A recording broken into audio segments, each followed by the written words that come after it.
شیخ یوسف بحرینی ابن جوزی کی کتاب الوضع سے نقل فرماتے ہیں کہ محمد ابن ادریس کا بیان ہے کہ ایک روز میں نے ایک پادری کو دیکھا جو خانہ کعبہ کا طواف کر رہا تھا۔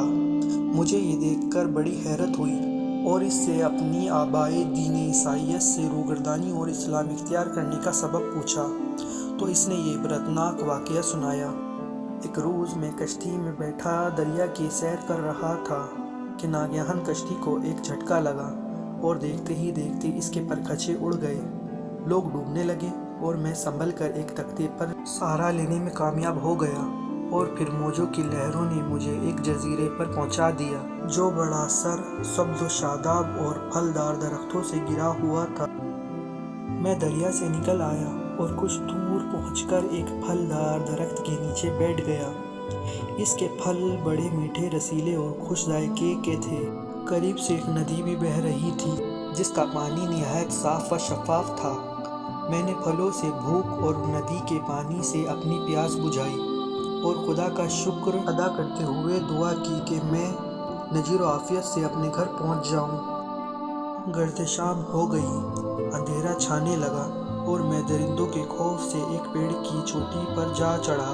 ابھی اندھیری رات بھی نہ گزری تھی کہ اچانک دریا کی سطح پر میں نے ایک عجیب و غریب جانور کو دیکھا جو تسبیح خدا کر رہا تھا اور اپنی دعا میں یہ کلمات ادا کر رہا تھا: اللہ، محمد، علی، فاطمہ، حسن، حسین۔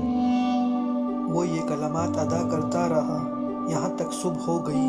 پھر اس نے دوسری دعا شروع کی، اس میں بھی انہی کلمات کا ورد کر رہا تھا یہاں تک کہ سورج نکل آیا۔ میں درخت سے نیچے اترا اور ایک جھیل سے گزرتا ہوا بیابان میں نکل آیا۔ یہاں بھی میں نے ایک جانور کو دیکھا کہ جس کا سر شتر مرغ، پیر اونٹ، دم مچھلی اور چہرہ انسان کی شکل کا تھا۔ میں نے جب یہ دیکھا تو خوف سے لرزا اٹھا اور جان بچانے کی غرض سے راہ فرار اختیار کی، لیکن وہ آگے بیٹھا اور میری زبان میں بولا: ٹھہر جاؤ اور آگے مت بڑھو۔ میں ٹھہر گیا۔ اس نے میرا دین پوچھا۔